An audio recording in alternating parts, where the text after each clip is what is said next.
Welcome to Defense Upcast, your weekly deep dive into the technology, strategy, and geopolitics shaping tomorrow's world.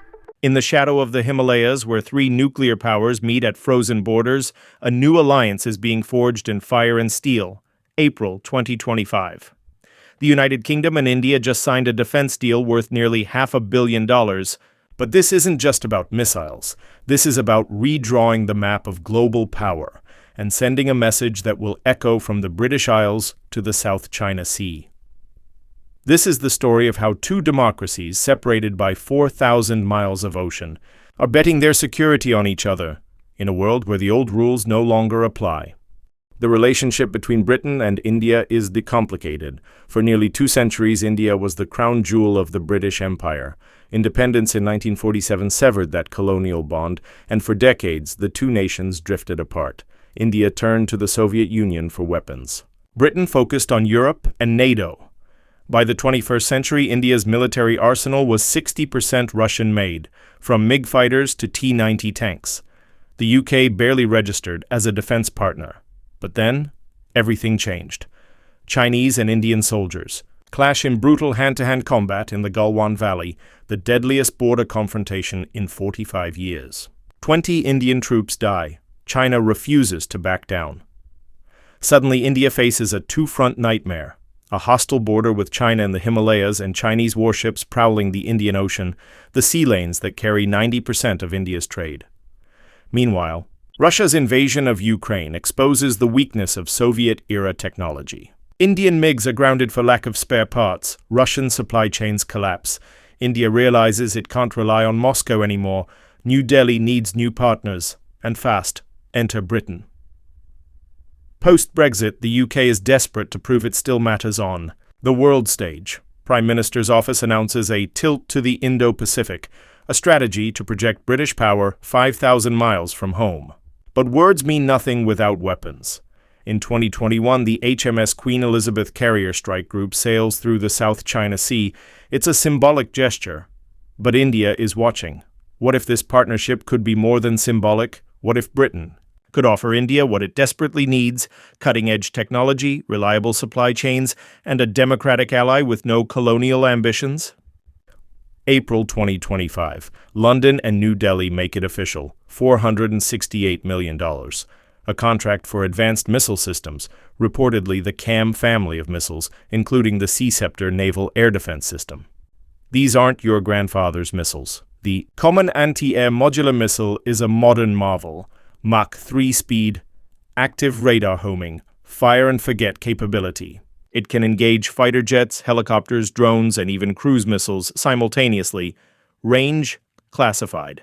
But estimates suggest over 25 kilometers. More importantly, it uses soft vertical launch, meaning it can be fired from compact launchers on ships with limited deck space, perfect for India's growing fleet of frigates and destroyers.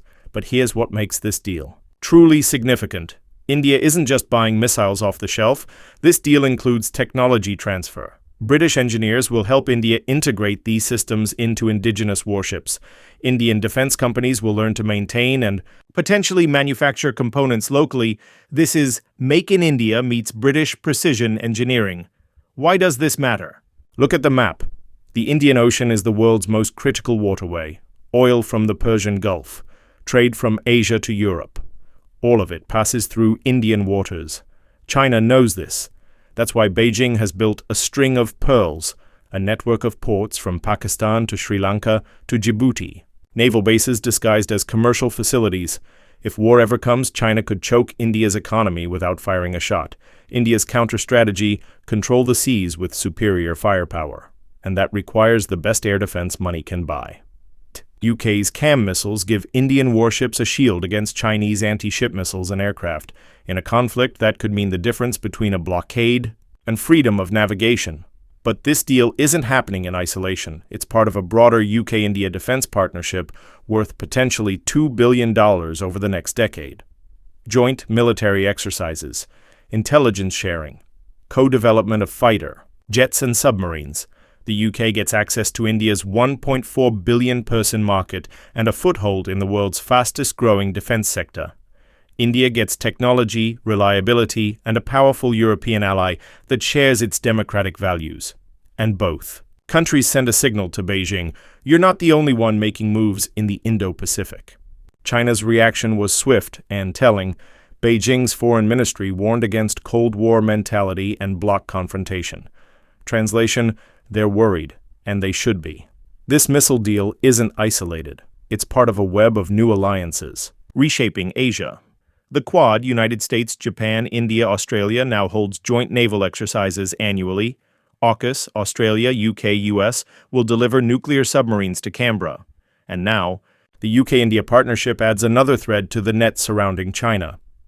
For India, the implications are profound. After decades of dependence on Russia, India is finally diversifying its defense supply chains. American drones, French fighter jets, Israeli radars, British missiles. This reduces vulnerability to sanctions, supply disruptions, and geopolitical blackmail. For Britain, this is vindication of its post-Brexit strategy. Critics said the UK would become irrelevant outside the EU. Instead, London is becoming a key security partner to the world's most populous democracy and fifth largest economy. It's not the British Empire. It's something subtler, a network of partnerships based on shared interests and mutual respect. But let's be clear about the stakes. China isn't backing down. Beijing is expanding its navy faster than any nation since World War II.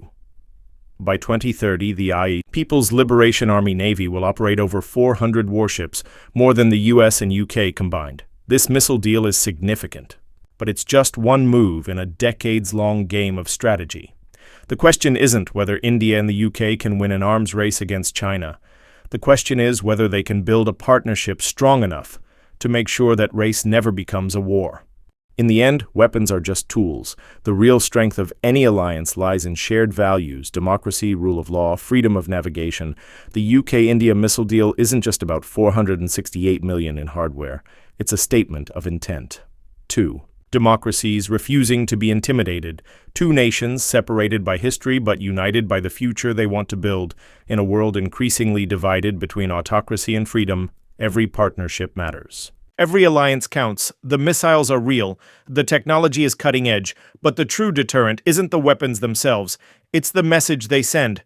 We stand together, and we will not be moved. This is the new balance of power, and it's only just beginning.